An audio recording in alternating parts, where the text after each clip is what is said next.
In all the chaos of the firefight, I hadn't realized I sustained a nasty gash to my right leg. Between the nerves and the adrenaline, it's no wonder I didn't feel it when it happened. At this point, I was only 1/3 of the way to my mother-in-law's apartment. It was somewhere just after midnight. My leg was now throbbing in pain.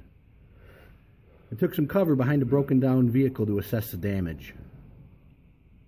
I grabbed my med kit from my get-home bag, pulled up my pant leg, saw about a 4 to 5 inch gash running up my shin.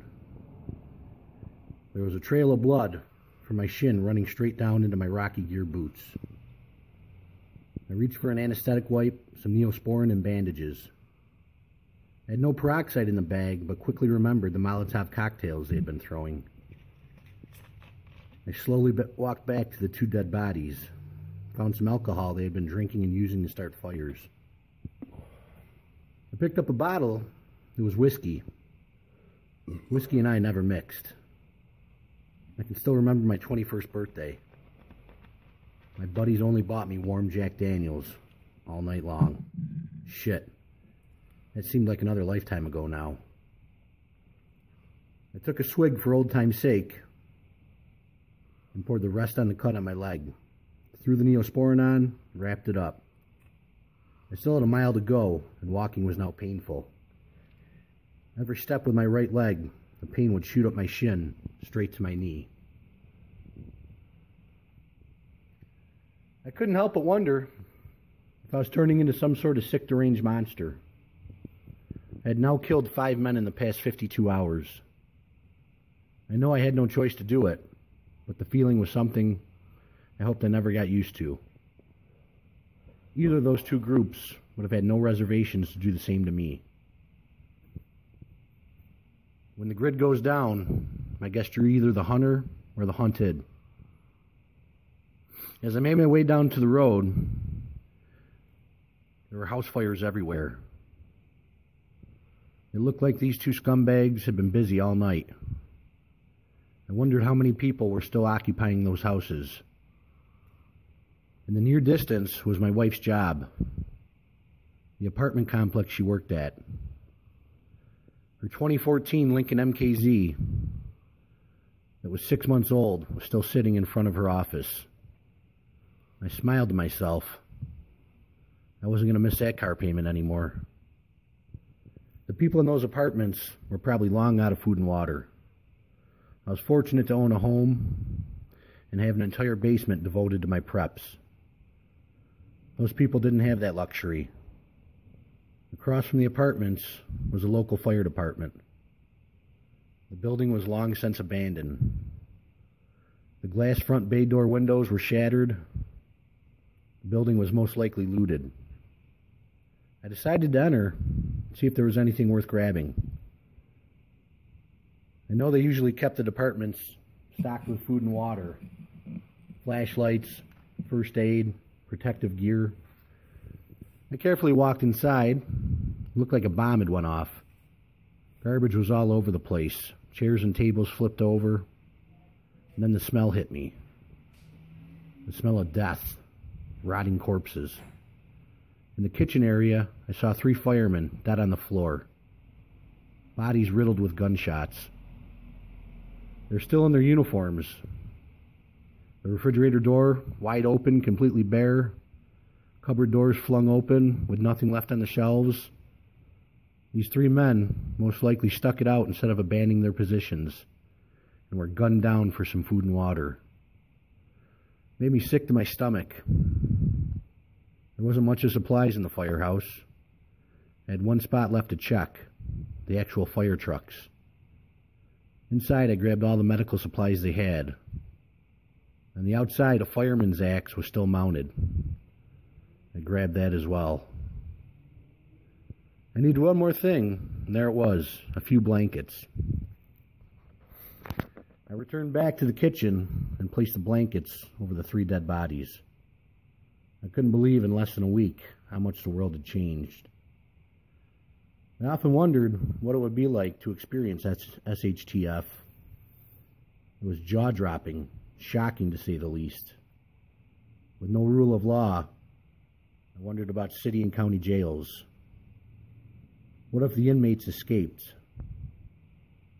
What about hospitals and nursing homes? They were most likely 5-story morgues now. I had one more side street to navigate before reaching my destination. A 1.5-mile hike had turned into a 3-hour nightmare, and I still had to get back home before daylight. There were even more house fires down on Elm Street. It had been a solid month since we last had a good soaking of rain. That would be the only hope to stop the fires from spreading. At the entrance to my mother-in-law's stood a Starbucks my wife would frequent. No more $6 mocha ventes for anybody. The glass windows were all broke, obvious signs of looters. I could see smoke and fires coming from the apartment complex. I was still too far to tell if it was her building or not. There was a decent-sized pond in the complex that always had an abundance of geese and ducks, a potential food source if things ever got to that point. I had chosen not to radio Jack and Eddie about what transpired earlier. No need to worry them. Damn it. I couldn't believe my eyes. Their building was reduced to rubble, still smoldering from a fire. I looked in the parking lot, hoping her car wasn't there. It wasn't. I guess that was a good thing. The EMP had hit approximately at 2:45 p.m. that first day. She would have been at work when it happened. Now where her apartment once stood, I saw no evidence of a burnt body. She must have never made it home that day.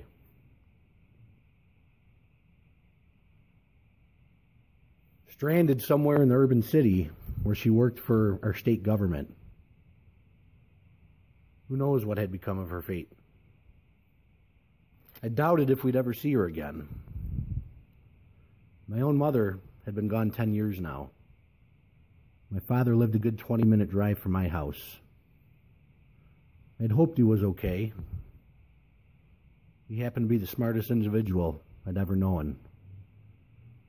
Kind of the MacGyver type.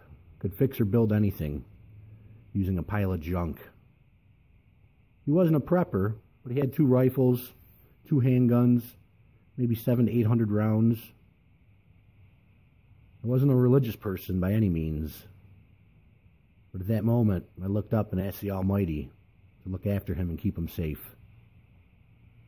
He was the only reason I hadn't left New York State yet. Losing my mother to cancer at a young age had made our relationship even greater. I turned on my walkie, told Jack and Eddie I was en route back to the house. We kept walkie chatter to a minimum in fear of other people listening in on us.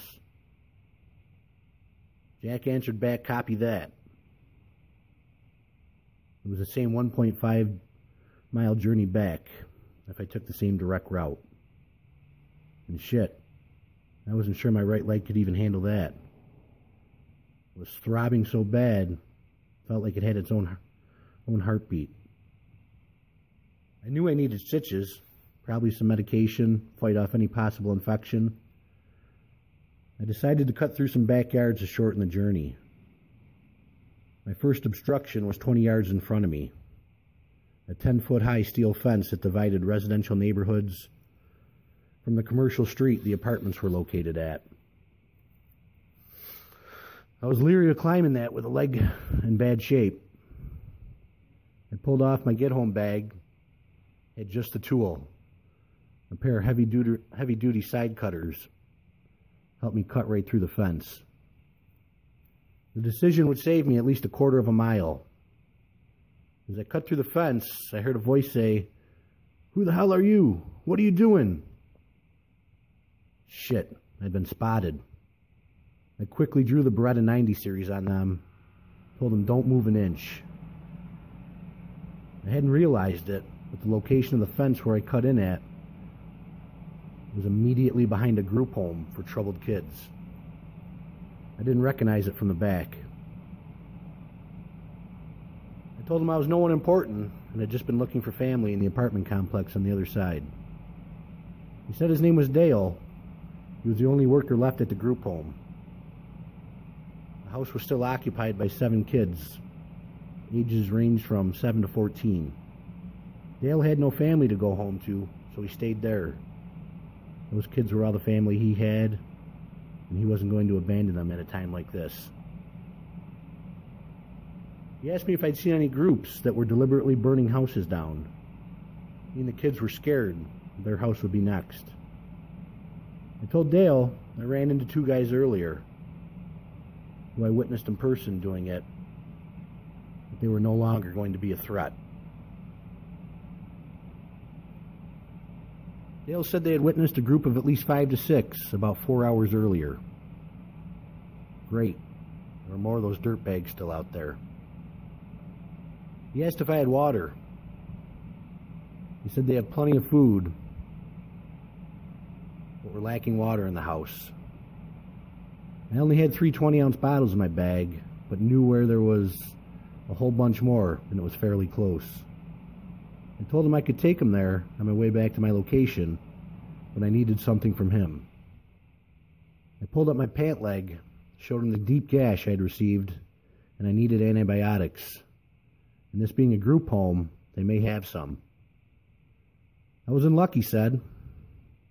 I told him grab the medicine, any containers, jugs, buckets they had, a few helping hands to help carry the water back. Dale came back with a bottle of penicillin and the 2 oldest boys in the house. I told them at the end of Elm Street there was a fire department. I'd stopped in there on my way. The food and water was wiped out, but the reserve tank on the truck was full of water. It was a quarter mile down the street and could be a source of water for them for a while. Dale was ecstatic. Felt dumb at the same time for not thinking of it. I told the group I'd lead them there and help. We'd fill up, but I needed to get back to my family. I pulled Dale aside and told him what I had discovered in the kitchen. And you might want to keep the boys out of there. They had brought enough containers for 15 to 20 gallons of water. I stood guard out front as Dale and the 2 boys filled up.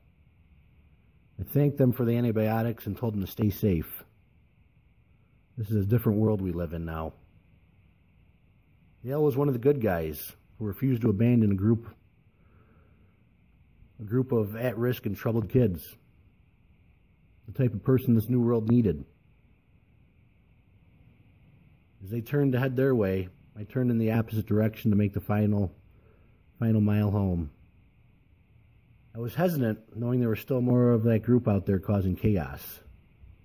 Just a half mile down the road, due east, was the 2 I had killed earlier. Lacking sleep, energy, and wounded, I hope I wouldn't run into anybody. Their bodies were still laying where I'd left them. Fire still burning. And then finally, the heavens opened up. The rain that we had lacked, putting us 5 to 6 inches below normal, began to fall.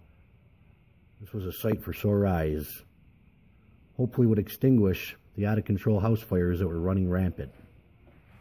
The rain felt great, rinsing the sweat and blood off my battered body. Half a mile to go to my street. My street sign never looked so good. As I turned left onto Davy Drive, I radioed the boys. 2 minutes out. The sun was now rising to my east. I had pulled some all-nighters in my younger and wild days, but never a night like this. Eddie on night watch was the first to greet me. The first thing he said was, "You look like shit. You're pale as a ghost." I asked him how my kids and wife are. He said they're sound asleep. I walked in my front door and immediately collapsed onto the floor.